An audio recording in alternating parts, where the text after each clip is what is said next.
जय हिंद भाई। जय हिंद सभी को। कैसे हैं आप लोग? क्षमा चाहेंगे देरी के लिए, काफ़ी देरी हो गई एक्चुअली। थोड़ा यहाँ पर जो हमारे टेक्निकल डिपार्टमेंट में एक पर्सन काम करते हैं, उनकी तबीयत अचानक से ख़राब हो गई और उन्हें जो हॉस्पिटल लेकर जाना पड़ा, तो इस वजह से मुझे ऐसा लग रहा था कि 5 बजे की जो क्लास है वो 5:30 में चल जाएगी। फिर मुझे लगा कि 10 मिनट और सही, 5:40 में चल जाएगी। तो फाइनली अभी उनको हॉस्पिटल छोड़ कर आए हैं और भागे भागे आए हैं। ठीक है, इसके लिए सॉरी। ऐसा जनरली लेट होता नहीं है मेरी तरफ से, 5 बजे का मतलब 5 बजे ही होता है। बट ये हुआ कि 4:55 में जो है उनकी तबीयत काफ़ी ख़राब हो गई, जिसकी वजह से इतने इश्यूज आए। ठीक है, कोई बात नहीं। तो आज हम क्लास जो है वो 7 बजे तक कंटिन्यू करेंगे। 7 बजे तक हमारी क्लास होगी। इस वजह से मैंने आज शेड्यूल भी 2 क्लासेस का बनाया था कि एक क्लास हम 5 से 6 तक कंटिन्यू करेंगे और दूसरी क्लास 6 से 7 तक। बट थोड़ा सा मेडिकल इशू हो गया, जिसकी वजह से 1.5 घंटे की क्लास हम लगा पाएंगे। चलिए, तो आज जो है हम नया टॉपिक स्टार्ट कर रहे हैं। कल जो है यहाँ पर हमने यहाँ तक ख़त्म किया था, क्वेश्चन नंबर 43 तक। और आज हमें पढ़ना है type number 6, question based on number of article. ठीक है।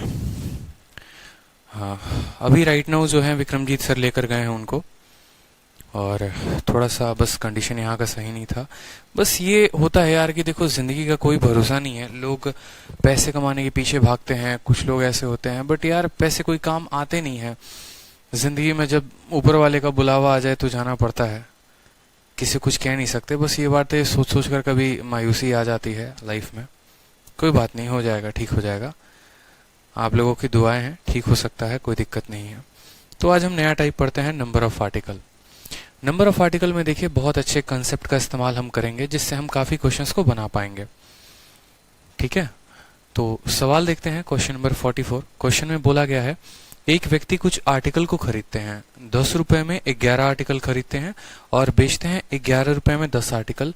बताइए प्रॉफिट होगा कितने का या फिर लॉस होगा कितने का, ये हमसे बोला गया है। तो देखो, आर्टिकल में है ना, एक से एक शानदार क्वेश्चन बनते हैं। राइट नाउ अभी एसएससी उतना टफ क्वेश्चन पूछ नहीं रही है, लेकिन बाकी एग्जाम्स में जो है यूपीएसआई हो गया, और जैसे जीडी का पेपर हो गया, या फिर अगर आप बात करें यूपीएससी के सीसैट की, ठीक है, या बैंकिंग की, तो उनमें ये क्वेश्चंस आते हैं। ठीक है, नंबर ऑफ आर्टिकल के बेस्ड के काफी अच्छे क्वेश्चंस आते हैं। तो इनमें हमें पूरा टाइम जो है वो एक ही कंसेप्ट रखना है। और कंसेप्ट हमारा क्या होना चाहिए? कंसेप्ट हमारा ये होना चाहिए कि कभी भी हमें नंबर ऑफ आर्टिकल को बराबर करना है, आपको कीमत को बराबर नहीं करना। होता क्या है कि जैसे मान लो कोई पर्सन है, जैसे मान लो मैं हूं, मैं जो है मान लो दिल्ली से कुछ सामान लेकर आता हूं, फिर मैं मुंबई से कुछ रेट पे सामान लेके आता हूं। मान लो मुझे दिल्ली में 10 रुपए में 2 शर्ट मिले, या 2 शर्ट तो नहीं कह सकते, मान लो 1000 रुपए में 2 शर्ट मिली। मुंबई में गया तो 1000 रुपए में 4 शर्ट मिली। तो ऐसा नहीं है कि मुझे पैसे को बराबर रखना है 1000, मुझे जो है वो शर्ट को बराबर रखना है। कि अगर मैं 1000 में 2 यहाँ लाया और 1000 में 4 वहां पर लेकर आया, तो मैं यहाँ 4 शर्ट कितने में लाऊंगा? तो यहाँ 4 शर्ट में 2000 में लेके आऊंगा, वहां 4 शर्ट में कितने में लेके आऊंगा? 1000 में लेके आऊंगा। कहने का मतलब क्या होता है, आर्टिकल को बराबर करने से हमें प्रत्येक आर्टिकल की कीमत का पता चलता है, और तब हम उस पर लाभ या हानि बता सकते हैं कि हमें कितने का लाभ हुआ या कितने का हानि हुआ। ठीक है, तब हम बता सकते हैं कि हमें कितने का लाभ हुआ और कितने का हानि हुआ, इस बात को। तो जैसे इस क्वेश्चन में है ना, आप लोग बस इतना जो है अपने माइंड में फिट कर लो कि आपको प्राइस को लेफ्ट साइड लिखना है हमेशा, और आर्टिकल को आपको राइट साइड लिखना है हमेशा। प्राइस को लेफ्ट साइड और आर्टिकल को राइट साइड, ये आपका फिक्स होना चाहिए। यहाँ पर आपका सीपी रहेगा और यहाँ पर आपका एसपी रहेगा। सीपी का मतलब खरीद मूल्य और एसपी का मतलब विक्रय मूल्य। अब जैसे जैसे डेटा में क्वेश्चन में बोलता जाएगा, वैसे वैसे हम डेटा को फिल करते जाएंगे। जैसे हमसे बोला है कि 10 रुपए में हम 11 आर्टिकल लाए हैं, तो हम आर्टिकल कितना, देखो रुपए कितने खर्च किए हैं 10, और लाए कितना 11। ये हमारा क्या था? खरीद दाम था ना। बॉट का मतलब क्या होता है? खरीद मूल्य होता है। तो हम इसको किसके लिखेंगे? सीपी के सामने लिखेंगे। ठीक है, फिर उस व्यक्ति ने बेचा, कितना आर्टिकल बेचा? 10 आर्टिकल बेचा 11 रुपए में। डेटा आपका इतना कंफ्यूज आपको कर देगा, लेकिन फिर भी आपको नहीं होना है। रुपए कितने हैं? 11। सामान कितना है? 10। तो रुपए के नीचे लिखेंगे 11 और सामान के नीचे लिखेंगे 10। मैंने आपको एक ही बात सिखाया, मैंने आपको बस इस पूरे कंसेप्ट में आपको एक ही बात ध्यान रखना है कि आपका आर्टिकल हमेशा बराबर होना चाहिए। कुछ भी हो जाए, कुछ भी का मतलब कुछ भी, लेकिन हमको इनको बराबर करना है। अब बहुत बच्चे बोलते हैं कि सर एलसीएम लेके बराबर कर लीजिए, यानी सर 11 है तो इसको 10 के साथ कर दीजिए और 10 है तो 11 के साथ कर दीजिए। मेरे भाई आज के बाद ऐसा नहीं करेंगे हम। बराबर करने का एक शानदार तरीका आप लोगों को बताते हैं।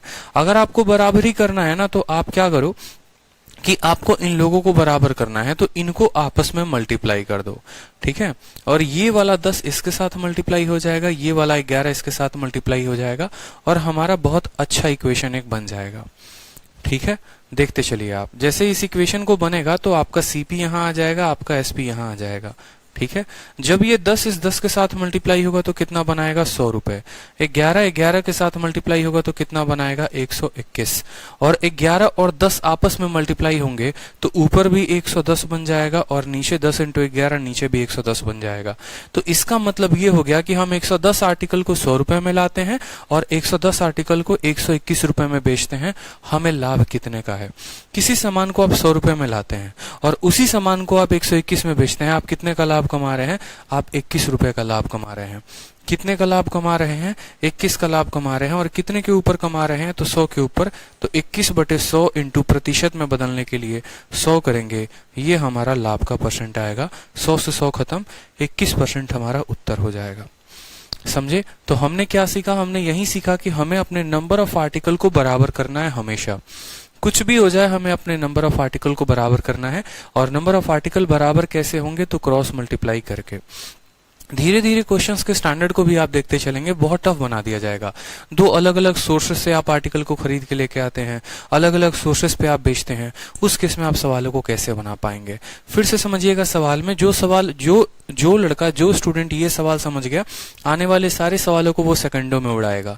कीमत के नीचे कीमत लिखना है, आर्टिकल के नीचे आर्टिकल लिखना है। कीमत के नीचे कीमत लिखना है, आर्टिकल के नीचे आर्टिकल लिखना है। कंसेप्ट क्या कहता है? Article should be equal. Article को बराबर करेंगे, इनको क्रॉस मल्टीप्लाई करके आपने बराबर कर दिया। 10 को 10 के साथ 100, 11 को 11 के साथ 121। इस तरीके से कुल लाभ हमें कितने का हुआ है? 21% का लाभ हुआ है, ठीक है। एकदम इस तरीके से कुल लाभ हमें कितने का हुआ है? 21% का लाभ हुआ है। कुछ नहीं, जिस तरीके से सवाल में डेटा देगा उस तरीके से लिखेंगे। हमें बस इतना काम करना है, राजवीर मैं बता रहा हूं, हमें बस इतना काम कर रहे हैं कि हमें इनको क्रॉस मल्टीप्लाई कर देना है, इनको आपस में मल्टीप्लाई करेंगे ताकि ये बराबर हो जाए। और इनके चलते जो बाकी लोगों पे इफेक्ट आएगा उसके लिए हम सामने सामने क्रॉस मल्टीप्लाई कर देंगे। 10 को 10 के साथ करेंगे 100, 11 को 11 के साथ करेंगे 121। 2-3 सवाल देखिए तब आपको और मजा आएगा और आप और अच्छे से समझ पाएंगे। जैसे अगला क्वेश्चन है, ठीक है। अगला क्वेश्चन आप देखिए, ये रहा आपका अगला क्वेश्चन। एक व्यक्ति कुछ आर्टिकल को 36 इंटू 189 के दर पे खरीदता है, बताइए। थोड़ा डेटा को टफ कर दिया बट कोई दिक्कत की बात नहीं है, कर सकते हैं। अगला क्वेश्चन बनाइए आप लोग, सवाल पढ़िए क्या दिया गया है। A person bought some article at a rate of 36 for rupees 189 and sold them at 45 for 189. Profit या लॉस परसेंटेज कितने का होगा? एक व्यक्ति कुछ सामान को 36 रुपए में खरीदता है। देखो तो सेम तरीके से यहाँ पर प्राइस को हम प्राइस रखेंगे, यहाँ पर हम आर्टिकल के जगह आर्टिकल लिखेंगे, यहाँ हमारा सीपी हो जाएगा, ठीक है, और यहाँ पर हमारा एसपी हो जाएगा। हम जो खरीद रहे हैं कितना रुपए में खरीद रहे हैं? 189 रुपीज में। कितने आर्टिकल को? तो आप बोलेंगे सर आपने 189 रुपीज में, है ना, देखेंगे 189 रुपीज में कितने आर्टिकल हमने खरीदे हैं? 36 खरीदे हैं। और हमने बेचा कितना है? तो 189 में हमने कितने आर्टिकल बेचे हैं? हमने 45 बेचे हैं। कितने बेचे? हमने 45 बेचे हैं, ठीक है। ये हमारा खरीदने का दर हो गया और ये हमारा बेचने का दर हो गया।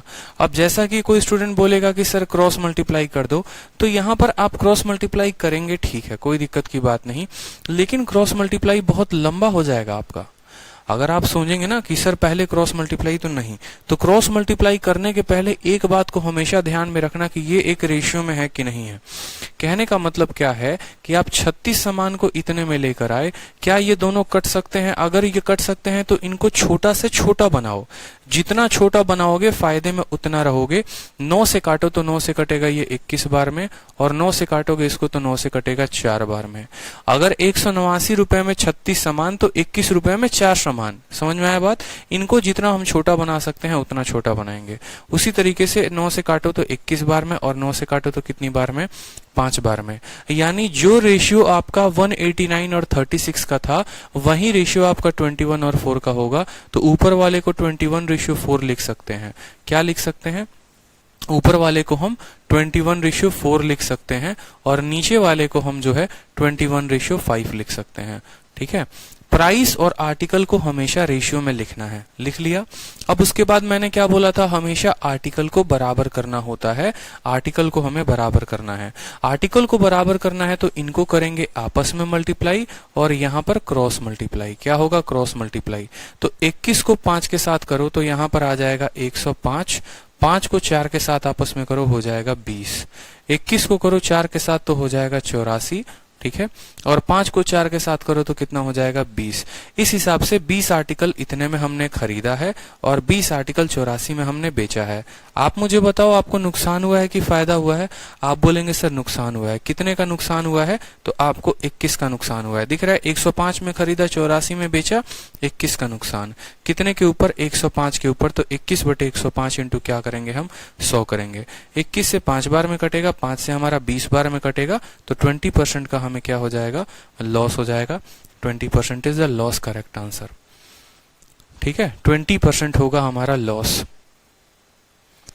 कोई समस्या की बात? इनको रेशियो में ले लो। इसीलिए मैंने जान के ये क्वेश्चन जो है यहां पर मैंने 21 और 3 ना देकर 189 और 36 दिया, ताकि मैं आपको ये भी कंसेप्ट साथ में साथ बता सकूं कि आपको यहाँ रेशियो लेना होता है। एक्चुअली रेशियो का मतलब पता है क्या होता है? यहां पर हम प्रत्येक वस्तु का दर लेते हैं कि एक वस्तु कितने की आई, और उस हिसाब से हम सवाल को बनाते हैं। ठीक है। उस हिसाब से हम सवाल को बनाते हैं। जैसे एक सिंपल सा क्वेश्चन मेरी तरफ से है। आप मुझे बताइए, आप किसी दुकान में गए, सामान खरीदे। ठीक है। आपने कितना सामान खरीदा? आपने मान लीजिए कि 10 सामान खरीदा। कितने रुपए में? 15 रुपए में। और आपने जो है, ठीक है, 9 सामान बेचा। कितने रुपए में? 12 रुपए में। आप मुझे बताओ आपको कितने का नुकसान हुआ? आर्टिकल खरीदे हैं 10 15 रुपए में, और 9 आर्टिकल बेचे हैं 12 रुपए में। आप मुझे बताइए कि आपको कितने का फायदा हुआ, कितने का नुकसान हुआ, कितने प्रतिशत का? ठीक है। 10 आर्टिकल 15 रुपए में और बेचे हैं 9 आर्टिकल 12 रुपए में, तो कितने का नुकसान, कितने का फायदा? कितने का नुकसान, कितने का फायदा? बताइए। अब देखो, इसको सॉल्व करने के 2 तरीके हैं। ठीक है। दोनों तरीके हम यहाँ पर आपको लिख देते हैं। पहला तरीका तो ये हो गया कि जैसे आपने यहाँ पर सीपी को सीपी लिखा है।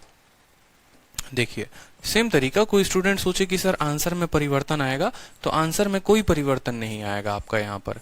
जैसे एक तो तरीका हो गया कि यहाँ पर हम क्या करें, इनको बराबर करना है और इनको जो है सामने सामने क्रॉस मल्टीप्लाई करना है। 15 को 9 के साथ करेंगे तो आ जाएगा 135। 12 को 10 के साथ करेंगे तो आ जाएगा 120, और इनको तो छोड़ ही दो, ये बराबर हो गए हैं, इनसे कोई मतलब है नहीं, बट फिर भी लिख लो 10 इंटू 9 90, 9 इंटू 10 90। आपने सामान खरीदा कितने का? 135 का। बेचा कितने में? 120 में। कितने का नुकसान? 15 का नुकसान। 15 का नुकसान कितने के ऊपर? 135 के ऊपर। तो 15/35 इंटू 100। ठीक है। 15 छक 90 और 15 नवा कितना होता है? 135। 100/9 कितना होता है? 11 सही 1/9% का आपको नुकसान हुआ। 11 सही 1/9% का नुकसान हुआ आपको। कोई दिक्कत की बात? अब ये तो तरीका एक ऐसे हो गया, और दूसरा तरीका जो है वो आप ऐसे कर सकते हो कि आप शुरू में ही इनका अनुपात ले लो। आप शुरू में ही इनका अनुपात ले लो। जैसे मानो आपने, जैसे मैंने आपको सिखाया कि आप प्राइस को प्राइस लिखो, आर्टिकल को आप आर्टिकल लिखो, यहाँ सीपी की जगह सीपी लिखो, एसपी की जगह एसपी लिखो। अगर आप देखोगे तो ये 15 और ये 10, क्या ये 5 से कट रहे हैं? तो बोलेंगे हाँ सर 5 से कट रहे हैं। कितनी बार में 5 से कटेंगे? तो 15 3 बार में कटेगा और 10 2 बार में कटेगा। ठीक है। नीचे वाला जो है वो किससे कटेगा? 3 से कटेगा। 3 से कटेगा 4 बार में, और ये कितनी बार में? 3 बार में। ठीक है।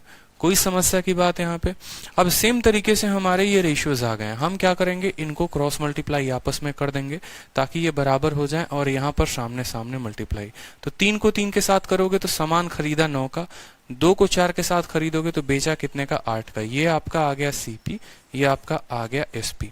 और 3 इंटू 2 यानी 6 आर्टिकल खरीदे, 6 आर्टिकल बेचे। 9 रुपए के सामान को 8 रुपए में बेचते हो, नुकसान कितने का? 1 का। कितने के ऊपर? 9 के ऊपर। 1/9 इंटू 100 यानी तब भी आएगा 11 सही 1/9%। लेकिन आप मुझे खुद बताओ कि ये ज्यादा आसान था कि ये ज्यादा आसान था। आखिर बाद में नंबर को काटो 5 से वो अलग है, नहीं तो उनको शुरू में काट लो, वो ज्यादा फायदे में रहते हैं। तो रेशियो से करके चलेंगे ना, अगर आपको जैसे रेशियो दिख जाए आप उनको करके चलेंगे तो बहुत फायदे में रहेंगे, इस बात को समझेंगे आप। ठीक है, कोई दिक्कत की बात है यहाँ पे? तो रेशियो लेकर चलेंगे कभी भी आर्टिकल में, रेशियो लेकर चलने से बहुत फायदा होता है। ठीक है, चलिए अगला सवाल देखिए, एक नया कैटेगरी पूछा जाएगा।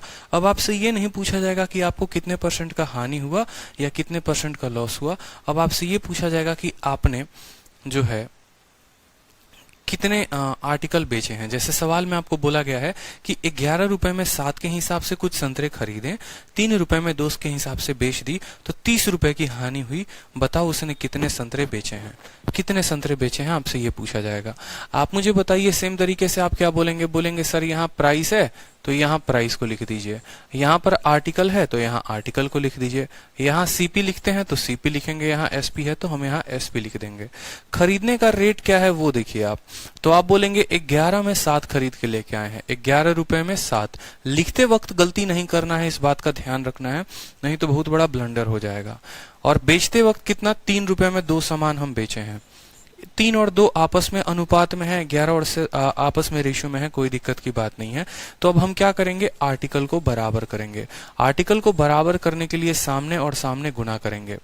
तो खुद मुझे बताओ 11 को 2 के साथ गुना करोगे तो कितना हो जाएगा, 22 हो जाएगा। और यहाँ 3 था, 7 के साथ गुना करोगे तो कितना हो जाएगा, 21। 7 को 2 के साथ गुना करोगे तो कितना हो जाएगा, 14 हो जाएगा। और कितना हो जाएगा, 14। यानी कहने का मतलब है कि जब हम 14 सामान खरीदते हैं तो 22 रुपए में 14 सामान को हम 22 रुपए में खरीदते हैं, 14 सामान को बेचते हैं कितने में, 21 में। तो इस हिसाब से मुझे कितने का नुकसान होता है, 1 रुपए का। कब होता है, जब मैं 14 सामान को खरीदता हूं या बेचता हूं, समझना। ठीक है, 14 सामान खरीद के और 14 सामान को बेचा तो 1 रुपए का नुकसान हुआ। सवाल में आपसे बोला गया है आपका नुकसान कितने का है, 30 रुपए का। तो सोचो, आप मुझे खुद बताओ, 1 रुपए का नुकसान होता है, कब होता है, जब मैं 14 आर्टिकल बेचता हूं। फिर 1 और रुपए का नुकसान होगा जब 14 आर्टिकल बेचूंगा, फिर 1 और का नुकसान होगा जब मैं 14 आर्टिकल बेचूंगा। इस तरीके से कुल मिलाकर मेरे को 30 रुपए का नुकसान है।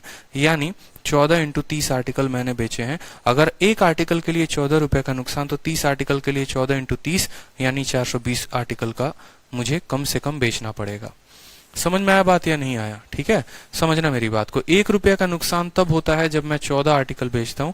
मुझे तो नुकसान 30 रुपए का हुआ है, यानी मैंने जो आर्टिकल बेचे हैं यानी वो 14 इंटू 30 मतलब 420 आर्टिकल बेचे हैं। ठीक है, तो इस तरीके से आपका आर्टिकल, ये इतना ऑर्गेनाइज्ड स्ट्रक्चर मैंने आपको बताया है कि आपसे आपका एग्जामिनर कोई भी क्वेश्चन पूछेगा आप उसको सेकंडों में आंसर दे दोगे। प्राइस के नीचे प्राइस, आर्टिकल के नीचे आर्टिकल, प्राइस के नीचे प्राइस, प्राइस के नीचे आर्टिकल। ठीक है, उसके बाद इनको बराबर कर दीजिए। 1 रुपए का नुकसान 14 सामान बेचने में, 30 रुपए का नुकसान 420 सामान को बेचने में। ठीक है, चलिए अगला सवाल देखिए, सेम तरीके से है, मुझे लगता है सभी उत्तर दे पाएंगे। बोला गया है कि एक व्यक्ति कुछ संतरे को खरीदता है 5 रुपए में 4 संतरे और बेच देता है 7 रुपए में 5 संतरे। इस तरीके से उसको 18 रुपए का लाभ होता है। बताओ यहाँ पर सर 14 डिफरेंस कैसे हुआ? आदर्श यहाँ पर 14 डिफरेंस नहीं आया है। आदर्श इस बात को समझिएगा, ये मैंने डिफरेंस यहाँ पर नहीं लिखा है। आदर्श, मेरे कहने का मतलब है कि हमने 14 आर्टिकल्स का लेन देन किया है।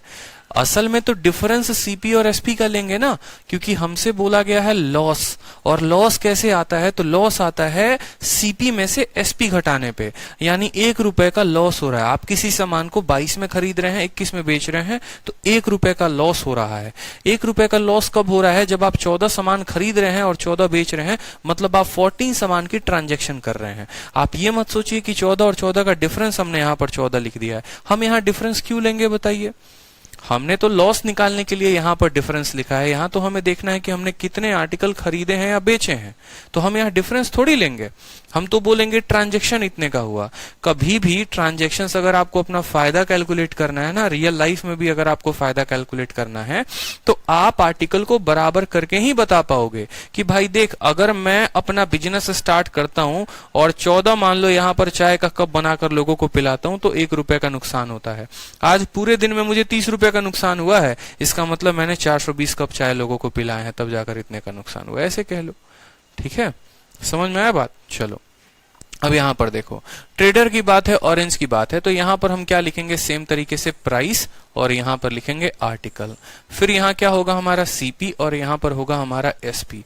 कोई समस्या की बात यहां पे? ठीक है, कोई दिक्कत यहां पे? बोला गया है हमसे कि हमने सामान खरीदा कितने में है, तो 5 रुपए में 4 सामान खरीदे हैं, और हमने बेचा कितने में है, तो 7 रुपए में हमने 5 सामान बेचे हैं। दिख रहा है आपको? कोई दिक्कत की बात? आपको किसको बराबर करना है, इनको आपस में बराबर करना है। तो 5 को 5 के साथ गुना करोगे तो 25 हो जाएगा, 7 को 4 के साथ गुना करोगे तो 28 हो जाएगा। ठीक है, और 5 को 4 के साथ गुना करोगे आपस में तो ये लोग कितने हो जाएंगे, 20 और 20 हो जाएंगे। अब आप मुझे बताओ आपको कितने का फायदा है, 3 रुपए का। कब फायदा है, जब आप 20 खरीद रहे हो और 20 बेच रहे हो, यानी जब आप 20 आर्टिकल पे लेन देन करते हो। बहुत बच्चे क्या करते हैं, 20 और 20 को जोड़ देते हैं। नहीं भाई, 20 और 20 को जोड़ना थोड़ी है।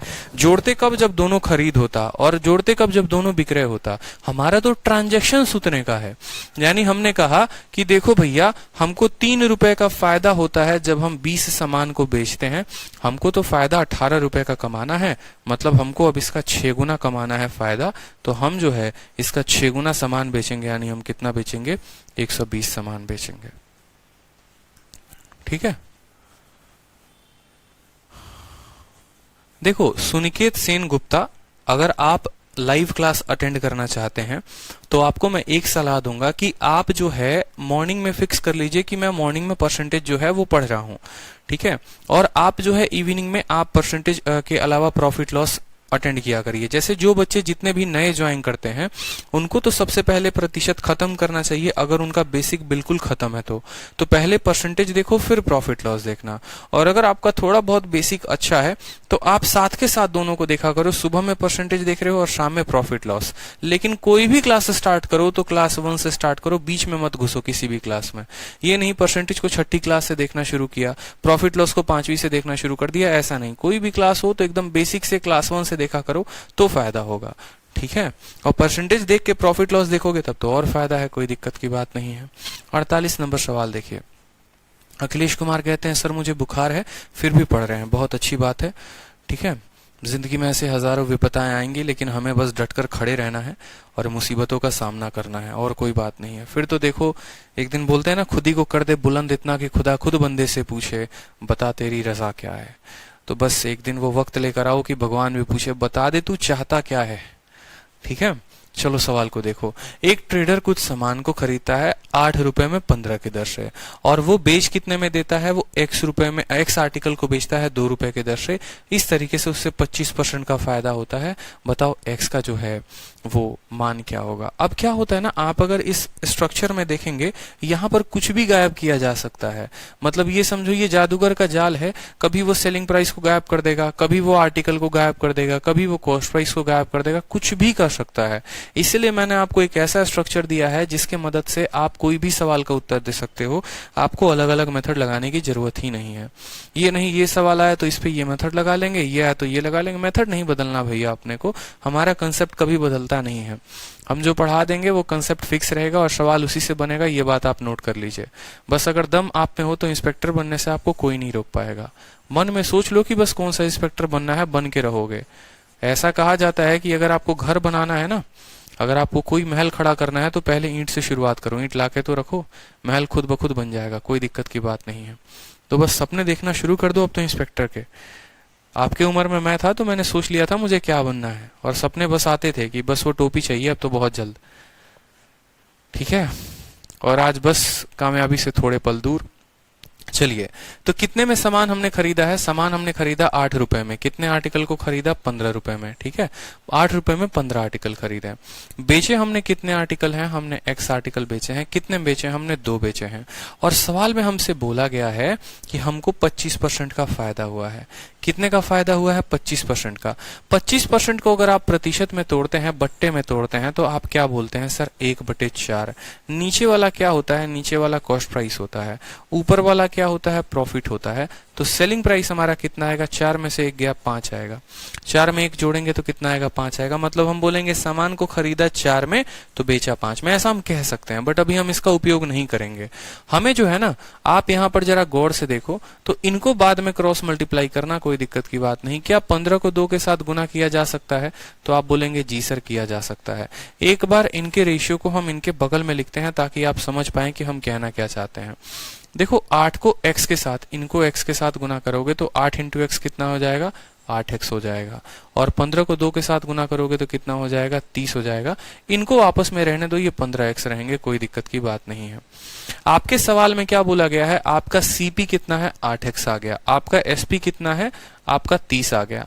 CP कितना है, 8 आ गया। SP कितना है, 3 आ गया। आप मुझे बताओ 25% का मान कितना होता है, तो 25% का मान होता है 1/4, यानी सामान खरीदा हमने 4 यूनिट का, 1 का फायदा, तो हमारा SP कितने का आएगा, SP हमारा 5 का आता है। सोचो 5 का मान यहाँ पर 30 दे रखा है, 1 का मान कितना हो जाएगा, 6, तो 4 का मान यहाँ 24 आना चाहिए। लेकिन असल में जो है वो तो यहाँ 8x है, मतलब x की वैल्यू कितनी आएगी, 3 आएगी। या फिर आप ऐसे भी कह सकते हो कि सर देखो हमें जो लाभ हुआ है वो 25% का हुआ है। CP हमारा 8x है, SP हमारा 30 है, तो क्या 8x का ही तो 5/4 कितने के बराबर है, 30 के बराबर है, ऐसा कहा जा सकता है। ठीक है।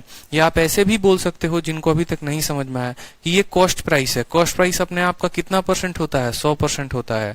और इसका 125% कितना आएगा, इसका 125% आपका 30 आएगा। आप ऐसे भी कह सकते हो, जिस तरीके से आपकी मर्जी है आप उस तरीके से। आप रेशियो को तोड़कर 1/4 लिखकर 5 का मान इतना तो 6 का मान इतना, इस तरीके से कर लो। या आप ऐसे भी कर सकते हो कि कॉस्ट प्राइस अगर 100% है तो उसका 125% सेलिंग प्राइस होगा। आप ऐसे भी लिख सकते हो। 25 से काटोगे तो 5 बार में कटेगा, 25 से काटोगे 4 बार में कटेगा, 5 से काटोगे तो 6 बार में कटेगा, 4 से काटोगे 2 बार में कटेगा, 2 से काटोगे तो 3 बार में कटेगा। x बराबर 3। आपकी समझदारी जितनी अच्छी होगी आप सवाल को उतने जल्दी में बना पाएंगे। जैसे यहाँ पर मुझे देखते लग गया एक बात को, छोटा सा मैं अगर आपसे डिस्कस करूं, मैं कभी परीक्षा में आपकी जगह रहता तो मैं इतना लिखता ही नहीं। मैं सिंपल देखता कि मेरे पास पूर्ण वैल्यू कौन सी आई है, तो मैं कभी आपके सामने जाए, आपको समझाने के लिए मैंने इतना लिखा है, बट मैं कभी इतना नहीं लिखता। मैं सिंपल बोलता 15 इंटू 30, ये कितना, 15 इंटू 2 30 आ गया। ये 30 जो है ना, ये 125% का मान है। ये 30 जो है, ये 15 इंटू 30, ये 125% का मान है, यानी ये 5 का मान है। और मुझे जो है वो 4 का मान पता करना है। किसके लिए, कॉस्ट प्राइस के लिए। क्योंकि भैया लाभ हमारा 25% का है, यानी ये 5 का मान है, 4 का मान पता करना है। काटेंगे तो कितना आएगा, 6 इंटू 4 24। अब सोचो 8x बराबर आ रहा है हमारा, 8x बराबर कितना आ रहा है, 8x बराबर 6 इंटू 4 24 आ रहा है। तो ऑटोमेटिक x का मान आपका कितना आ जाएगा, 3 आ जाएगा। आप 3 टिक कर देंगे। बहुत सारे तरीके हो जाते हैं उसके बाद, जिस तरीके से आपकी संभावनाएं होती हैं सवालों को समझने की, उस तरीके से आप उसको बना सकते हैं। लेकिन अल्टीमेट कंसेप्ट क्या होता है, प्रॉफिट लिखा, प्राइस लिखा, आर्टिकल लिखा, प्राइस लिखा, आर्टिकल लिखा। हमारा सेलिंग प्राइस आ गया 30 रुपए। सेलिंग प्राइस 125% का मान है, यानी 5 का मान है, 4 का मान कितना होगा, तो CP निकालो। CP कितना आया, 24। और यही CP हमारा कितने के बराबर है, 8x के बराबर है। ठीक है, कितने के बराबर है, 8x के बराबर है। चलो सवाल को देखो। अभी ऐसा नहीं है, एक दो क्वेश्चंस और करोगे तो और ज्यादा क्लियर होगा। जैसे यहाँ पर देखो, सेम तरीके से आप यहाँ प्राइस लिखेंगे और आप यहाँ पर क्या लिखेंगे, आर्टिकल लिखेंगे। यहाँ पर आप बोलेंगे सर हम CP लिखते हैं, और यहाँ पर हम क्या लिखेंगे, SP लिखेंगे। आपने कितने रुपए में कितना सामान खरीदा है, तो 7 रुपए में आपने 9 सामान खरीदा है। लिखते चलिए, 7 रुपए और सामान हमारे 9 है। आपने बेचा कितने में है, तो 2 रुपए में आपने X आइटम्स को बेचा है। आपको नुकसान हुआ है 14 सही 2/7, 14 सही 2/7। कोई दिक्कत की बात यहाँ पे, नुकसान हुआ है 14 सही 2/7। 14 सही 2/7 किसके बराबर होता है, 1/7 के। आप अपने मन में रखेंगे कि सर ये 1/7 के बराबर होता है, यानी 7 हमारा CP होता है और 1 का नुकसान है, तो SP कितना होगा, 6 यूनिट होगा। CP 7 यूनिट, तो SP कितना यूनिट, 6 यूनिट। आप बोल सकते हैं ना, देखिए 14 सही 1/7 का मतलब CP अगर 7 है तो SP कितना होगा, बताइए। 7 में से 1 कम हो गया, 6 यूनिट हो गया। आपको इतना मान के चलना है। अब आप देखिए यहाँ पे सवाल में 9 को 2 के साथ गुना करेंगे तो कितना आएगा, 9 को 2 के साथ गुना करने पर आपका जो है 9 दूनी कितना आएगा, 18 आएगा। ठीक ठीक है।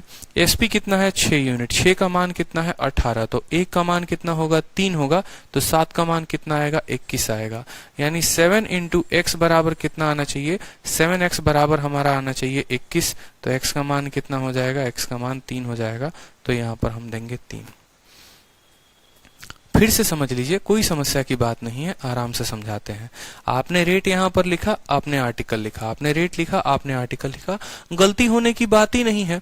आपसे आपका एग्जामिनर कहता है आपको इतने % का नुकसान हुआ है, इतने % का नुकसान का मतलब आपको 1/7 का नुकसान हुआ है।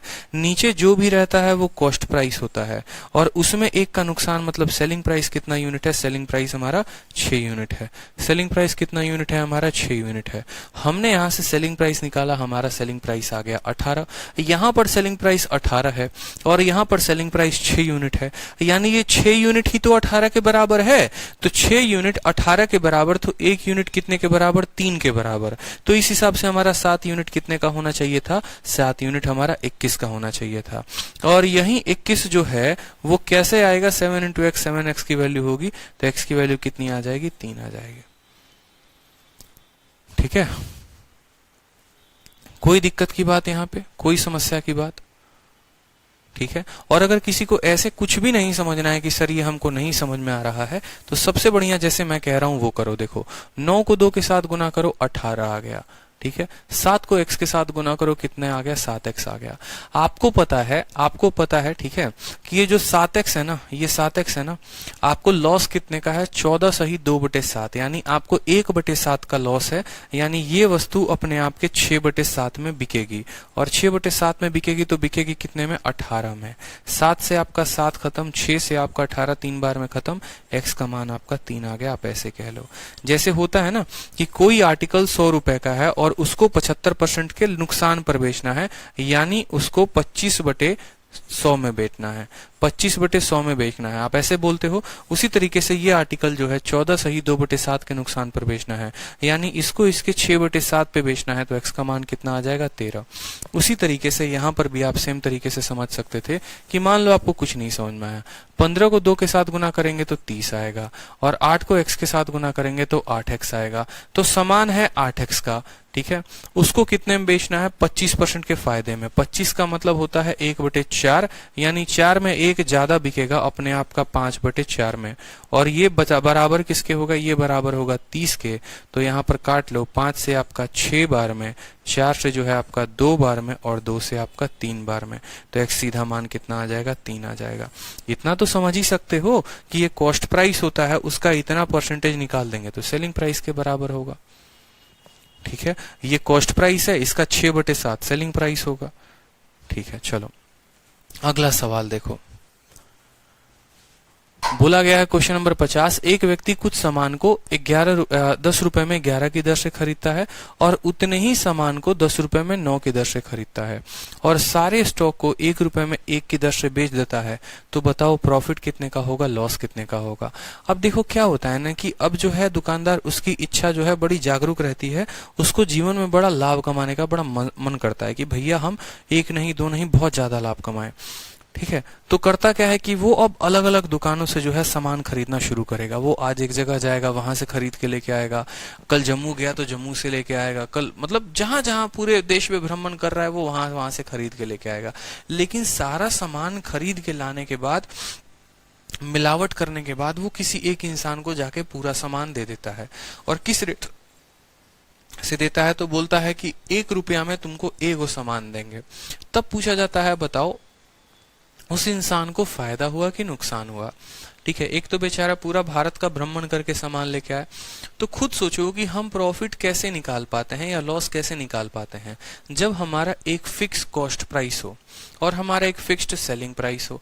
हम यहाँ सामान अलग अलग जगह से लेके आ रहे हैं, एक मुंबई से लेके आए, एक दिल्ली से लेके आए, एक हमारे यूपी में मान लो कहीं से लेके आ गए, अलग अलग जगह से लेके आ रहे हैं, बिहार से लेके आ गए। अब यहाँ पर जब सामान लेकर आओगे तो आप कीमत किसको मानोगे, आप अपने क्रय मूल्य को क्या मानोगे। क्या आपका क्रय मूल्य मूल्य ये होगा या क्या आपका क्रय मूल्य ये होगा, जैसे दो जगह से खरीद के लेके आए हो तो किसको अपना रेट मानोगे और किसके साथ एसपी को कंपेयर करोगे, अब तो दिक्कत हो जाएगी भाई। तो ऐसे केस में क्या करते हैं, हम बोलते बेटा देखो खरीदना जहां से भी है तुम खरीदो, तुम्हारा हम जो है एक पूरा का पूरा क्या करेंगे, हम तुम्हारा एक पर्टिकुलर जो है कॉस्ट प्राइस निकालेंगे।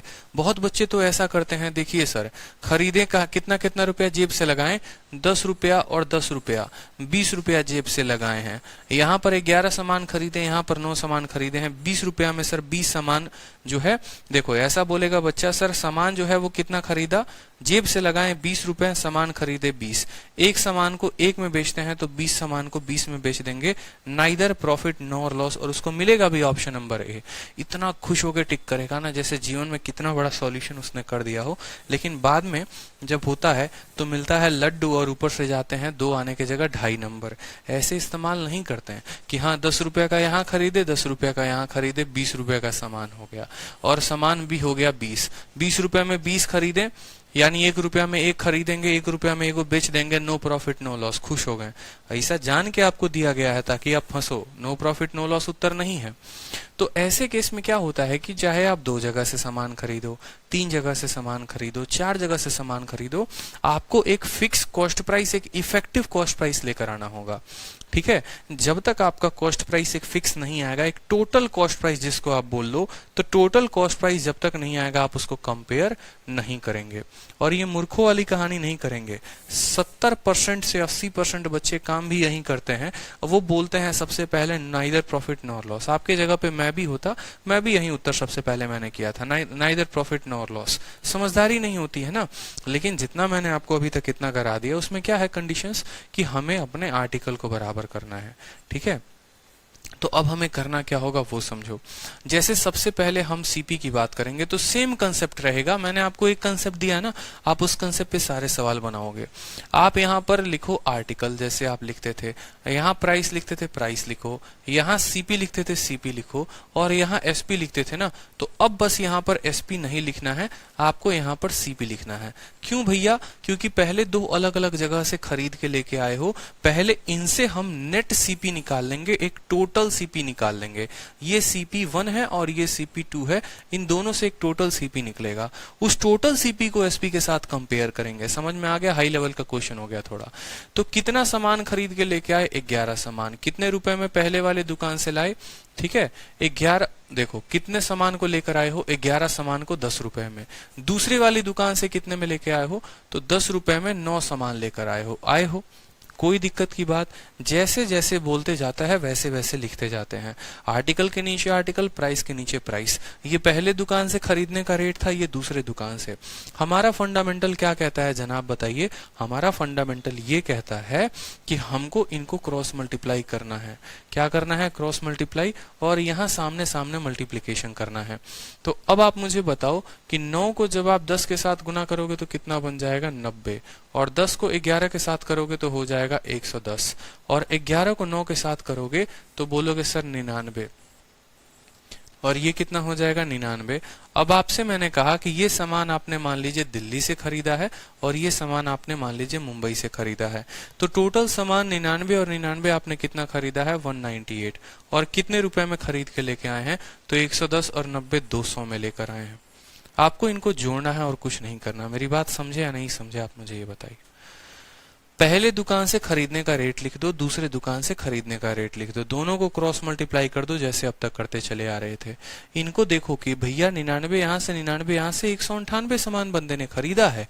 ठीक है, 90 रुपए में यहाँ पर वही सामान पड़ा, यहाँ पर 110 में पड़ा, यानी टोटल सामान कितने का आ गया? उसका 200 का आ गया। ये आपका जब तक टोटल सीपी नहीं आएगा तब तक सवाल को आप आगे नहीं बना पाएंगे।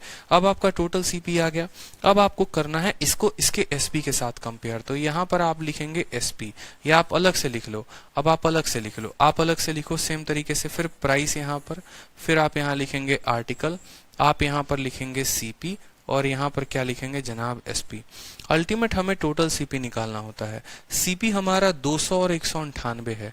अगर हम 4 से काटना चाहे तो काट सकते हैं, नहीं हम चाहे तो 100 से इसको काट सकते हैं, बट 100 से मत काटो, कोई दिक्कत की बात। 2 से काटना चाहे काट सकते हैं बट मत काटो, ऐसे ही लिख दो, कोई दिक्कत की बात नहीं है। जिसको काट के लिखना है वो लिख देगा, जिसको नहीं लिखना वो नहीं लिखेगा।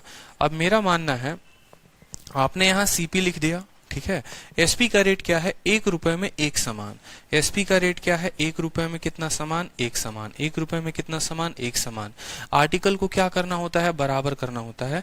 क्रॉस मल्टीप्लाई कर लो, 1 को 200 के साथ करोगे 200 आएगा, 198 को 1 के साथ करोगे 198 आएगा, और इनको आपस में करोगे तो 198 आएगा। या आप ऐसे भी कह सकते हो 1 रुपए में एक सामान तो 198 रुपए में 198 सामान। यहाँ पर आपके आर्टिकल बराबर हो गए कि नहीं हो गए? आप बोलेंगे जी सर हो गए। टोटल सामान खरीदा कितने का था? 200 का, और बेचा कितने का? 198 का। आपको क्या होगा? लॉस होगा कि प्रॉफिट होगा? बोलेंगे सर लॉस होगा। कितने परसेंट का? 2 रुपए का लॉस। कितने के ऊपर होगा? 200 के ऊपर होगा। तो 2/200 इंटू क्या करेंगे? 100 करेंगे। 2 से 2 खत्म, 0 से 0 खत्म, 1% का हमारा क्या आएगा? लॉस आएगा। ऑप्शन नंबर डी जो है वो करेक्ट आंसर होगा। ठीक है। जब हमें टोटल सीपी निकालना होगा ना, तो दोनों सीपी को हम ऐड करेंगे, इस बात को समझिए। जैसे हमें प्रॉफिट या लॉस पता करना होता है तो हम इन दोनों को माइनस करते हैं, क्योंकि सीपी को एसपी के साथ थोड़ी ऐड किया जाता है कहीं पर। लेकिन टोटल सीपी निकालना, मैंने कहा दिल्ली से आपने इतने का सामान खरीदा, मुंबई से इतना खरीदा, तो टोटल अगर मैं पूछूं कि आज आपके पास कितना सामान है और वो कितने रुपए का है, तो उनको ऐड ही करोगे ना। ठीक है, कोई दिक्कत की बात। कंसेप्ट हर जगह सेम रहेगा, कहीं पर मैंने कोई कंसेप्ट नहीं बदला है।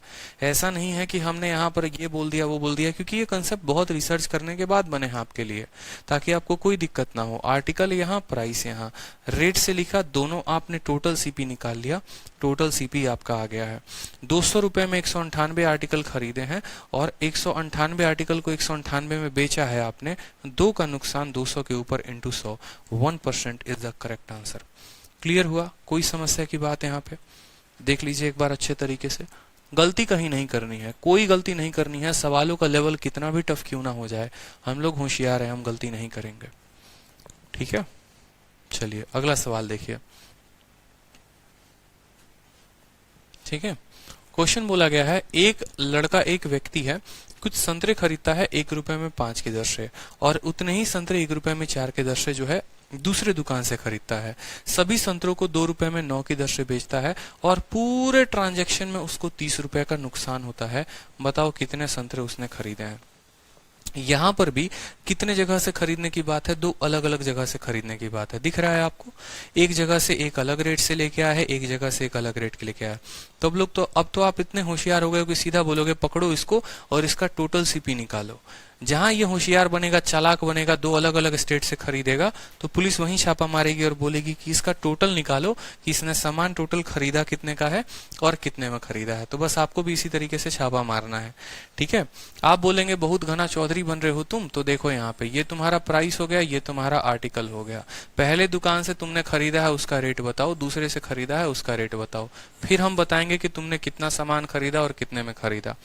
ठीक है, तो उसने बोला भाई साहब देखो, पहले दुकान से हम एक आर्टिकल लेके आए थे और 5 रुपए में लाए थे, दूसरे वाले से जो है, ठीक है, दूसरे वाले से हम 1 रुपए में कितना सामान लेके आए थे? 4 सामान लेकर आए थे। तो आप बोले कि ठीक है बेटा, बस तुम 198 कहाँ से आया? ठीक है, 198 कहाँ से आया? बहुत अच्छा क्वेश्चन है, you are a good question.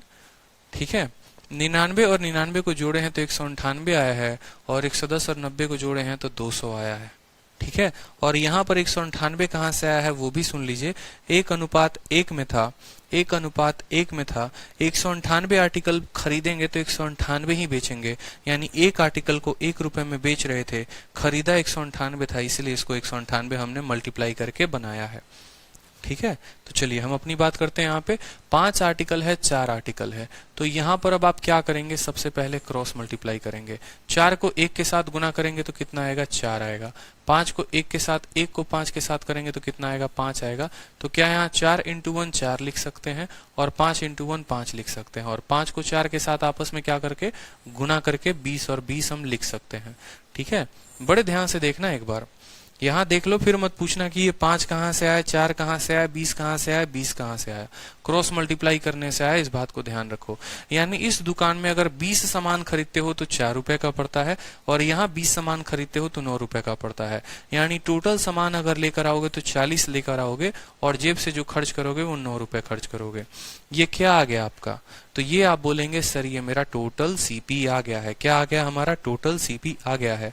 अब आपका ये टोटल सीपी आ गया है, इसी के नीचे एसपी लिख लेते हैं। क्यों अलग से जो है उधर जाकर बर्बाद करना समय, या अलग से लिखना है तो अलग से भी लिख लो, कोई दिक्कत की बात नहीं है। अब यहाँ बोलोगे सर ये प्राइस है हमारा, आप इसी के नीचे भी लिख सकते हो, कोई दिक्कत नहीं है, आप इसी के नीचे लिख लो, ये आपका एसपी हो जाएगा। ठीक है, बट मैं अलग से लिख देता हूं, छोड़ो। ये प्राइस हो गया और ये आर्टिकल हो गया। यहां पर आप टोटल सीपी लिखेंगे और यहां पर आप टोटल एसपी लिखेंगे। आप मुझे बताइए आप कितना सामान लेकर आते हैं? 9 सामान, 9 रुपए में 40 आर्टिकल लेकर आते हैं। और आप बेचते कितना है आप वो मुझे बताइए। तो आप जो है वो बेचते हैं कितना? 2 रुपए में 9 आर्टिकल। 2 रुपए में कितना बेचते हैं जनाब? 2 रुपए में आप 9 आर्टिकल बेचते हैं। कोई समस्या की बात यहाँ पे? आपने टोटल सीपी निकाला, वो यहां से निकाला। आपका एसपी दिया गया है, वो क्वेश्चन में दिया गया है। सेम फंडामेंटल हमेशा अपनाना है कि हमें आर्टिकल को बराबर करना है। आर्टिकल को बराबर करने का मतलब आमने सामने का गुना। तो 9 को 9 के साथ गुना करेंगे तो आ जाएगा हमारा 81, और यहाँ पर 2 था उसको 40 के साथ करेंगे तो आ जाएगा 80। और 40 इंटू 9 कितना हो जाएगा? 40 इंटू 9 यानी 360 आइटम खरीदे थे और 360 आइटम बेचे हैं। आप मुझे बताओ 360 आइटम को खरीदने पर 360 आइटम 81 में खरीदा जाता है और 360 आइटम 80 में बेचा जाता है। कितने का नुकसान होता है हमें? तो हमें जो नुकसान होता है वो 1 रुपए का। 81 में खरीद के 80 में बेच रहे हैं। फिर सेम सवाल हो गया, 1 रुपए का नुकसान कब होता है? जब आप 360 आइटम को खरीदते हो या 360 आइटम को बेचते हो। असल में आपका नुकसान कितने का है? 30 रुपए का है। आपका नुकसान कितने का है जनाब? 30 का है। यानी इसका कितना गुना है? 30 गुना है। तो आप सामान 20 का 30 गुना बेचोगे, यानी 36 का 30 गुना 10,800 आपका उत्तर आ जाएगा। यानी 10,800 सामान जब बेचोगे तो आपको इतने का नुकसान होगा। बहुत सिंपल है, एकदम सिंपल है, कोई दिक्कत की बात नहीं है। आर्टिकल प्राइस टोटल सीपी आ गया। टोटल सीपी हमारा आ गया। उसी तरीके से आर्टिकल प्राइस में टोटल सीपी यानी क्रय मूल्य लिख दिया, टोटल विक्रय मूल्य लिख दिया। फिर हमने यहाँ पर देखा यार एक नुकसान होता है जब 360 सामान की डीलिंग करते हैं। नुकसान 30 का करवाना है तो कम से कम 10,800 आर्टिकल हमें बेचने होंगे। क्लियर है? चलिए अगला क्वेश्चन देखिए आप लोग। ठीक है, अगला जो है ये लास्ट है आर्टिकल के ऊपर, और ये जो है काफी शानदार लेवल का क्वेश्चन है। इसके बाद जो है आपका ये टॉपिक आर्टिकल वाला जो होता है और आर्टिकल से संबंधित जितने भी प्रश्न होते हैं वो सारे के सारे खत्म हो जाते हैं। हाँ, अगर सर पूछे कितना बाई किया, तो भाई जितना बाई करेगा उतना ही तो सेल करेगा ना। आप खुद सोचो, वो बेचेगा उतना ही जितना वो खरीदा होगा। यानी अगर हमसे पूछेगा कितना खरीदा था तो 10,800। बट सवाल में ऐसे नहीं होता, बोला होता है कि कितने आर्टिकल, ये बाई तो पूछा, find the number of oranges that he purchases, कितना उसने खरीदा है। तो यही तो बात है, संतरों की संख्या 10,800 है। आपका जो भी डाउट है आप बेहिचक पूछो, कोई दिक्कत की बात नहीं, बस रेलिवेंट डाउट होना चाहिए।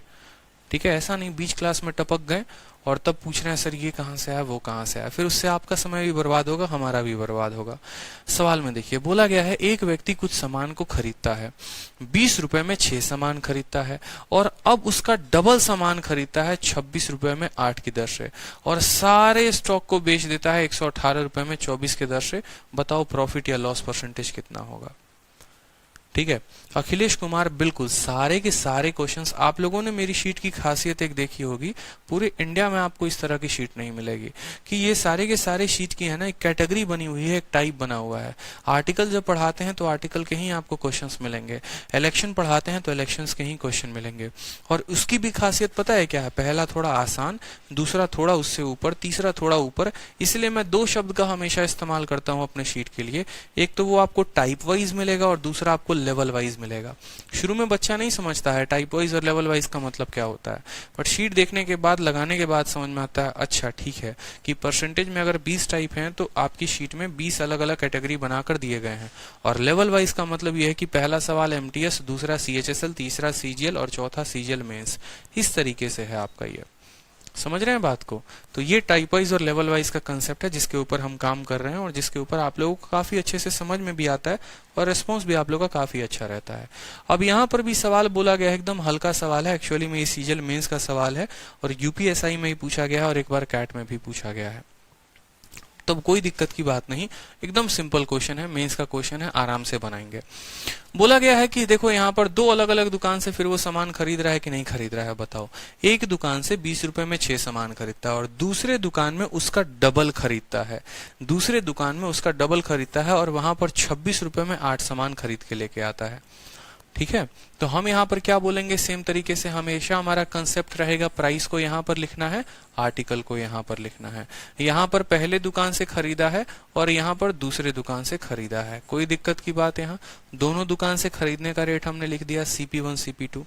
पहले दुकान से जनाब हमने कितना खरीदा है वो देखिए, तो आप बोलेंगे सर 20 रुपए में हम कितना सामान लेकर आए हैं, तो 20 रुपए में हम 6 सामान लेकर आए हैं।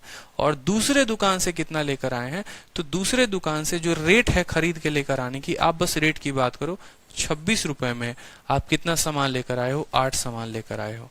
ठीक है, 26 रुपए में आप कितना सामान लेकर आए हो, 8 सामान लेकर आए हो, ये दोनों जगह का रेट है।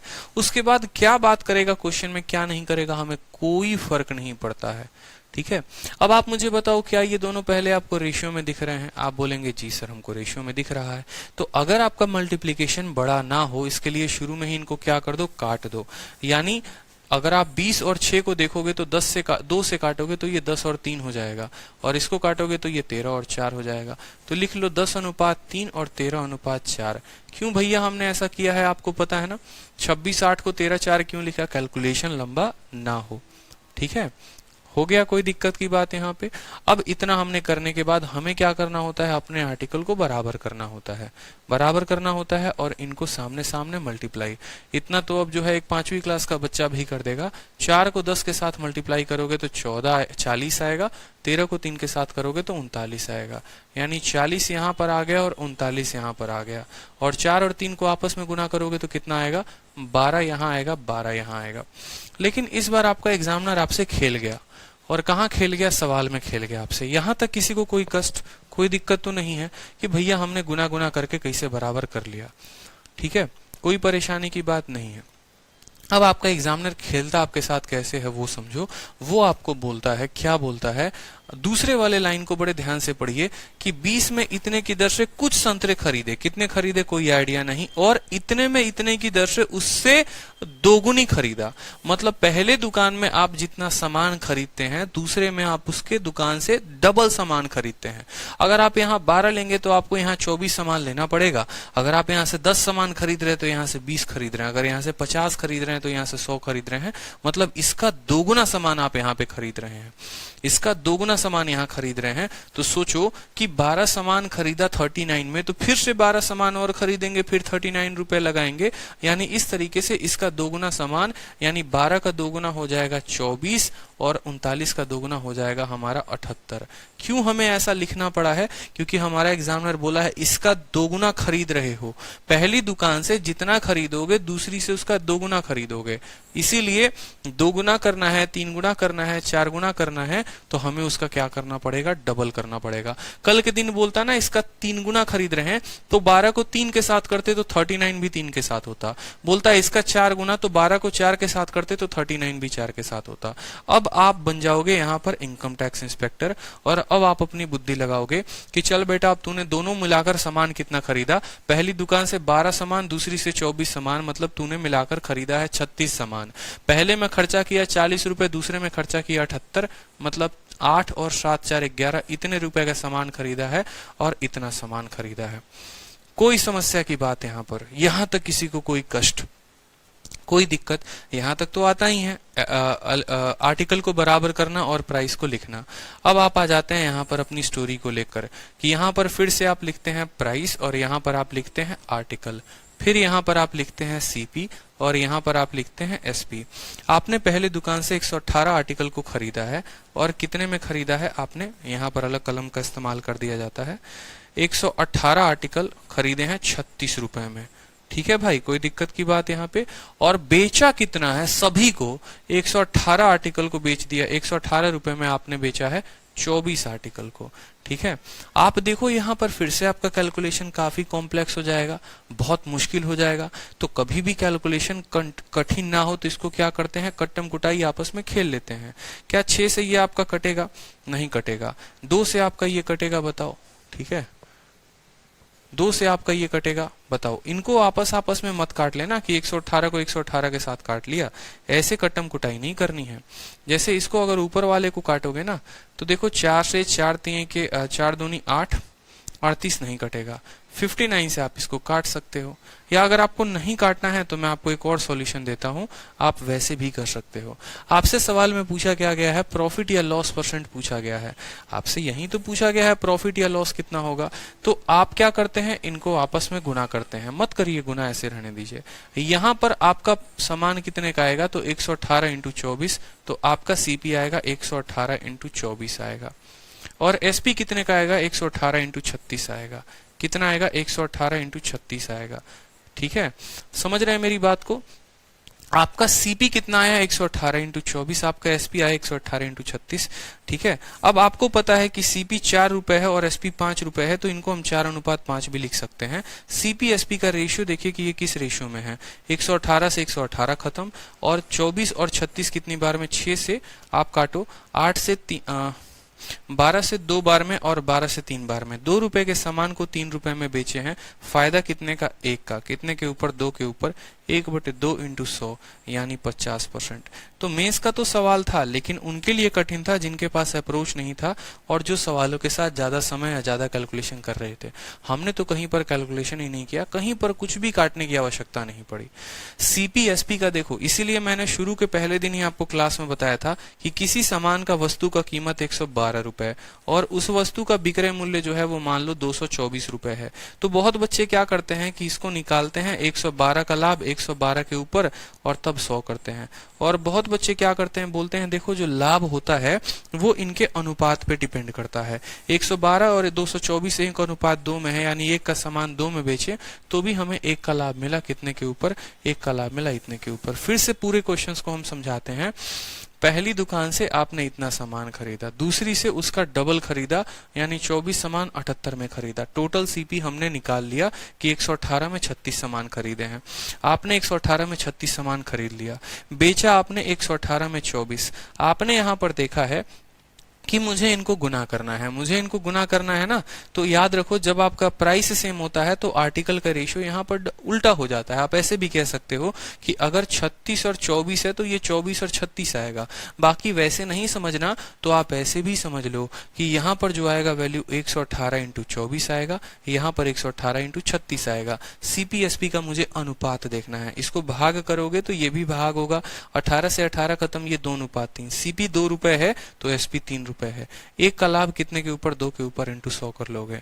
और बाकी ऐसे समझना चाहते हो, अगर सेकंडों में यहाँ पर आके सवाल उड़ाना चाहते हो तो जब भी ये दाम बराबर होता है ना, जब भी दाम बराबर होता है तो प्राइस का देखो, आर्टिकल का उल्टा यहाँ प्राइस हो जाता है। 36:24 है ना, तो ये 24 और 36 इसका कॉस्ट प्राइस हो जाएगा।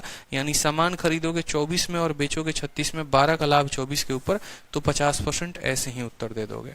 जैसे एक और क्वेश्चन आया था जहां पर पीछे जो है आपका ये बराबर था, पीछे यहाँ पर प्राइस ही आपका बराबर दिया गया था। वो क्वेश्चन की तरफ अपन चलते हैं जहां पर एक बार प्राइस को बराबर दे दिया गया था, मुझे याद नहीं आ रहा है।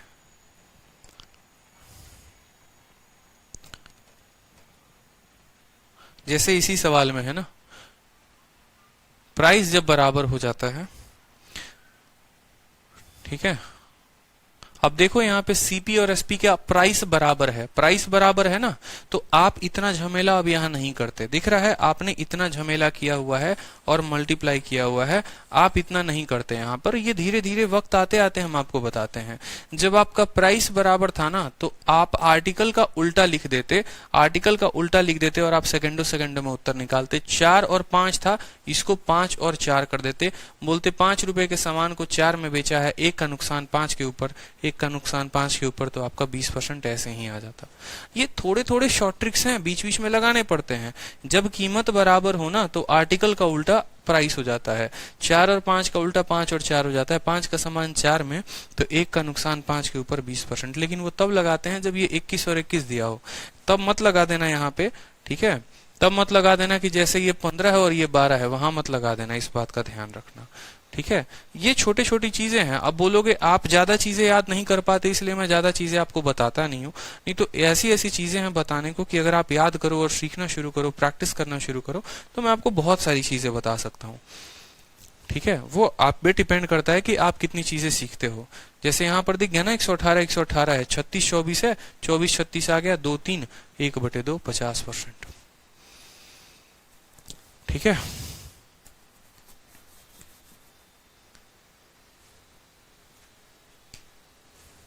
कोई दिक्कत की बात? चलिए अब आते हैं हम अपने नेक्स्ट टाइप के ऊपर। टाइप नंबर जो है हमारा 7 है और इसमें बोला गया है question based on average concept when CP is same. देखो माय डियर, 3 केसेस होते हैं और ये तीनों केसेस के ऊपर जैसा कि मैंने आप लोगों को बताया है और इस बार के सीजल के पेपर के ऊपर भी, पिछले बैच में 24 मई बैच में मैंने पढ़ाया था और एकदम डिट्टो सवाल जो है वो सेम आया था वहां पर। ठीक है,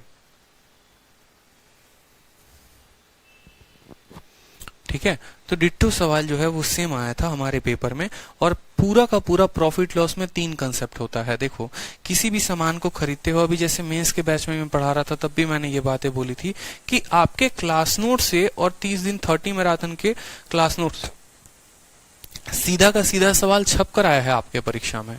मतलब वहां सवाल जो मिला वो सीधा का सीधा आपके क्लास नोट से उठकर पेपर में आया, क्योंकि कंसेप्ट हम पढ़ते हैं और जब भी कोई स्टूडेंट कंसेप्ट बनाकर पढ़ता है ना, तो दुनिया के किसी भी किताब से उसको सवाल दे दो वो बना देगा। ठीक है, तो हमारे पास क्या होता है कि हम जब 2 सामान को बेचते हैं, 2 आर्टिकल को बेचते हैं, कितने आर्टिकल बेचेंगे? जब हम 2 आर्टिकल्स को बेचते हैं तो हमारे पास 2 कंडीशंस होते हैं। और कंडीशंस क्या होता है आपको पता है कि पहले सामान को खरीदोगे तो उसका CP1 होगा और उसको बेचोगे तो SP1 में बेचोगे, दूसरे सामान को खरीदोगे तो CP2 में खरीदोगे और SP2 में। जैसे हमारी मुन्नी है, मुन्नी एक बंदूक खरीदती है, एक मोबाइल खरीदती है अपना रोजगार करने के लिए, कि बंदूक से जो है वो वहां पर सुपारी लेगी, सॉरी मोबाइल से सुपारी लेगी और बंदूक से ठिकाने लगाएगी लोगों को। तो मान लो ये उसका गन हो गया और गन को उसने मान लो CP1 में खरीदा, SP1 में बेचेगी, और ये हमारा मुन्नी का क्या हो गया? मोबाइल हो गया। और मोबाइल को CP2 में खरीदेगी, SP2 में बेचेगी। तो कुल मिलाकर आगे चलकर आपको 3 कंसेप्ट पढ़ने हैं। तीनों कंसेप्ट क्या क्या पढ़ने हैं वो समझिए।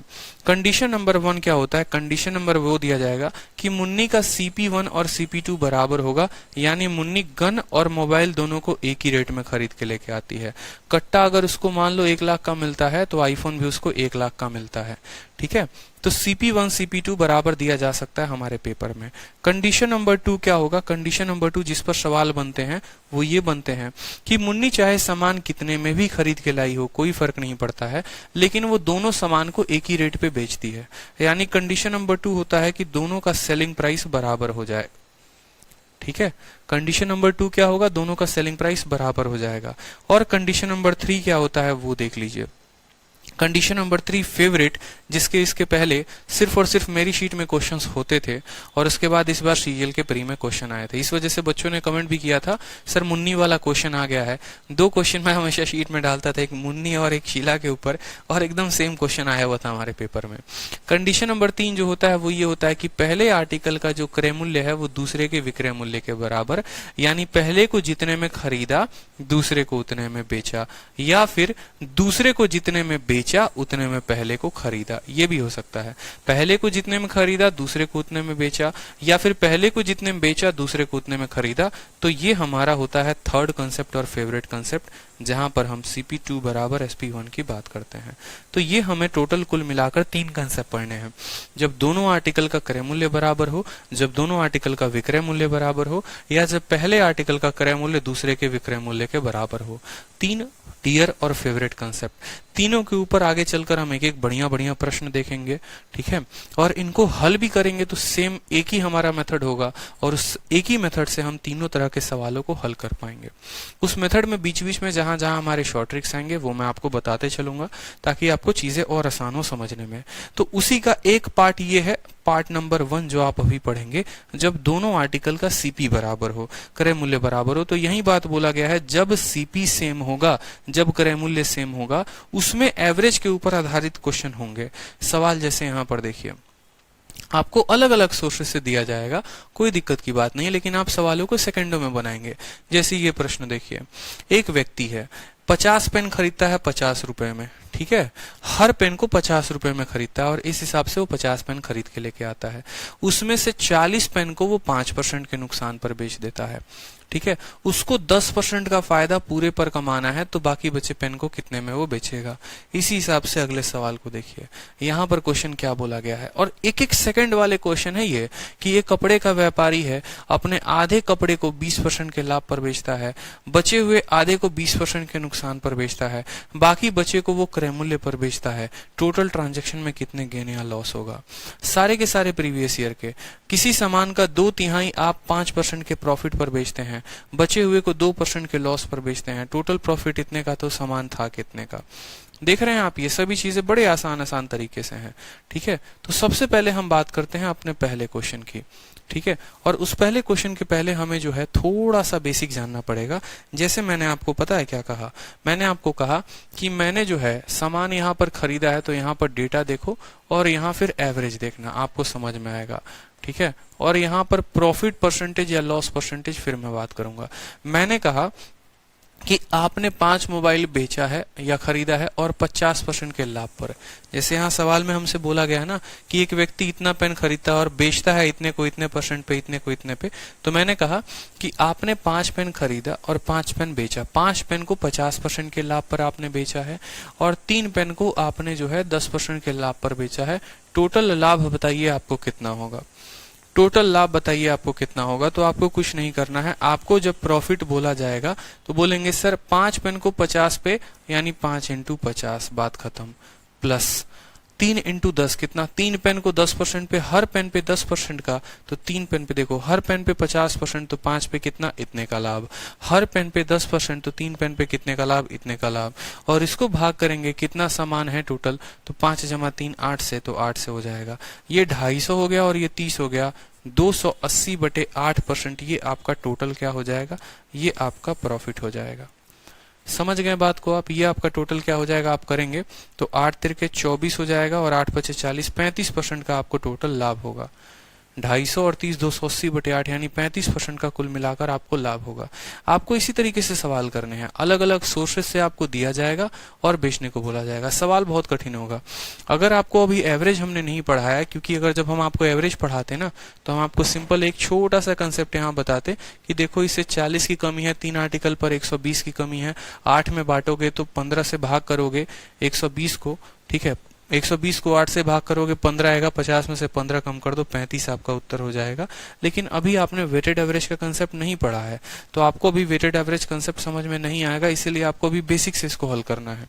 जब एवरेज में करोगे ना, तो आपको समझ में आ जाएगा, यहाँ पर 40 की कमी, 3 पर 120 की कमी, उस 120 को 8 से भाग करेंगे, -15 आएगा, 50 में से 15 घटा देंगे, 35 आएगा।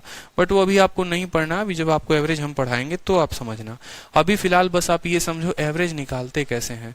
जैसे मैंने अब थोड़ा सा डेटा को टफ किया है और मैंने कहा है प्रॉफिट भी है और लॉस भी है। आप मुझे बताइए, मैंने कहा कि हम जो है 3 सामान को 10% के लाभ पर बेचते हैं, ठीक है। जहां प्रॉफिट आएगा प्लस लिखूंगा, जहां लॉस होगा माइनस। फिर 2 सामान को हमने 5% के नुकसान पर बेचा, फिर अगले 4 सामान को हम 5% के लाभ पर बेचते हैं, ठीक है। फिर 6 सामान को हम जो है 11% के लाभ पर बेचते हैं। बताइए, ठीक है, बताइए हमें कुल मिलाकर कितने का लाभ होगा। तो आप बोलेंगे सर देखिए लाभ होगा हानि होगा वो तो हम निकालेंगे। यहाँ पर देखते हैं, हर सामान पे 10%, तो 3 आर्टिकल पे कितना, 30%। हर सामान पे 5% का नुकसान, तो 2 सामान पे कितना, 10% का नुकसान। हर सामान पे 5% का लाभ, तो 4 पर कितने का फायदा, 20 का फायदा। हर पे 11 का फायदा, तो 6 पर कितने का फायदा, 66 का फायदा। भाग करेंगे, 3 2 5 5 4 9 9 और 6 कितना हो गया, 15 हो गया। यहाँ पर 15 से भाग करेंगे, आपका टोटल प्रॉफिट या टोटल लॉस आपका आ जाएगा। 30 20 50, 50 में से 10 गया 40, 40 और 60 106 बटे कितना होगा, 15 हो जाएगा, ठीक है। यहाँ पर हमारा इतना परसेंट हमारा आंसर हो जाएगा। 30 10 20 66 15। कोई दिक्कत की बात यहाँ तक? क्या सवाल समझ में आया आपको? तो इसी तरीके से जो आपका पहला क्वेश्चन है वो बोला गया है, ठीक है, कि आपने जो है यहाँ पर 40 पेन, यहाँ पर डेटा लिखिए और आप यहाँ लिखिए कि प्रॉफिट हुआ है कि लॉस हुआ है। डेटा और प्रॉफिट और लॉस की बात की गई है, तो आपको बोला गया है कि आपने जो है 40 पेन को कितने में बेचा है, 40 आर्टिकल को आपने कितने बेचा है, 5% के लॉस में बेचा है। ठीक है, और बाकी बचे आर्टिकल 50 पेन थे जिसमें से 40 ये रहे, तो 10 बच गए और उस 10 को आपने पता नहीं कितने के लाभ पर बेचा है, X% पर। इस तरीके से टोटल जो प्रॉफिट हुआ है वो कितना हुआ है, 10% का हुआ है। ये आपके सवाल में दिया गया है, समझिएगा सवाल को। आपके सवाल में क्या बोला गया है, 40 कलम है और 5% के नुकसान पर, 10 यहाँ सामान है X% के फायदे पर। इस तरीके से टोटल प्रॉफिट कितने का होता है, 10% का। तो टोटल प्रॉफिट बराबर हम क्या लिखते हैं, टोटल प्रॉफिट बराबर 40 इंटू -5, 40 इंटू -5 कितना होगा, -200। x इंटू 10 कितना होगा, 10x होगा। और इसको भाग करेंगे 40 जमा 10 किसके साथ, 50 के साथ, तो आएगा टोटल। और टोटल का मान सवाल में दे रखा है, इस बार उसने क्या किया है, टोटल का मान हमें दे दिया है, तो 10% हम यहाँ लिखेंगे, या 10% को आप 10 लिख लो, वो ज्यादा सही है, कोई दिक्कत की बात। 50 में से 10, 50 इंटू 10 500, 500 और 200 700, 700 बटे 10, x की वैल्यू कितनी आ जाएगी, 70 आ जाएगी। तो हमारा उत्तर कितना होगा, 70 होगा। ऑप्शन नंबर डी फॉर दिल मांगे more is the correct answer. ठीक है, यहां पर क्या था कि हमें ओवरऑल प्रॉफिट निकालना था। इस बार हमारे एग्जामिनर ने क्या किया, ओवरऑल प्रॉफिट हमें दे दिया और हमें जो है किसी एक पार्ट की वैल्यू पूछी। ठीक है, हाँ, फर्स्ट लाइन का यहाँ कोई यूज नहीं है, ये बकवास की बात है कि कितने में खरीदा। इसीलिए तो मैंने कहा ना, हम आपको जो कंसेप्ट दे रहे हैं उसमें बहुत ऐसी चीजें होंगी जिसको आप छोड़कर आगे बढ़ोगे तब भी आपका उत्तर आएगा। अब आपके परीक्षा में जो सवाल आया था एकदम डिट्टो यही आया था, लेकिन इससे हमें कोई फर्क नहीं पड़ना है। पहले लाइन का हम इस्तेमाल करें ना करें हमें कोई फर्क नहीं पड़ता। सवाल को तो हमें जितना आसान से आसान अप्रोच लेकर जाएंगे उतना फायदा है ना। 40 सामान को इतने के नुकसान पे, 10 सामान को इतने के फायदे पे, इस तरीके से कुल फायदा 10% का है। तो टोटल प्रॉफिट बराबर 40 into -5 -200, 10 into x 10 divided by total सामान कितने का है, 40 जमा 10 50, वैल्यू आ गई x की 70। ठीक है, कोई दिक्कत की बात। चलिए, तो एकदम सिंपल है, डेटा डेटा जितना बोलेगा लिखेंगे, प्रॉफिट प्रॉफिट, क्या है इसमें, कुछ भी तो नहीं है। अगर आपको डेटा बोलेगा डेटा लिखना, प्रॉफिट बोलेगा प्रॉफिट लिखना। टोटल प्रॉफिट बराबर इनको मल्टीप्लाई करो, फिर इनको मल्टीप्लाई करो, आपस में सबको जोड़ो और भाग कर दो कितने से, टोटल सामान से, यानी 5 जमा 3 से। इतना आसान है, कुछ भी नहीं है। डेटा को प्रॉफिट के साथ मल्टीप्लाई, डेटा को प्रॉफिट के साथ मल्टीप्लाई, भाग करेंगे टोटल सामान के साथ, ओवरऑल प्रॉफिट आ जाएगा। ठीक है, तो इस तरीके से जो है आगे क्वेश्चंस कल की क्लास में करेंगे हम लोग। ठीक, होप कि आज की क्लास आप लोगों को काफी अच्छी लगी हो और बढ़िया तरीके से एंजॉय किया हो आपने। पढ़ाई करते रहिए, ऐसे ही बने रहिए। जितने आपके यार प्यार रिश्तेदार हैं उनको जो हमारे चैंपियंस बैच के बारे में बताते रहिए कि देखो भैया, हम तो जो है 2022 में एकदम आग लगाने वाले हैं। अगर तुम्हें भी आग लगाना है तो बैच ज्वाइन करो और पढ़ाई करो। ठीक है, मिलते हैं कल की क्लास में। चलो, खुश रहो, मस्त रहो, love you all, take care.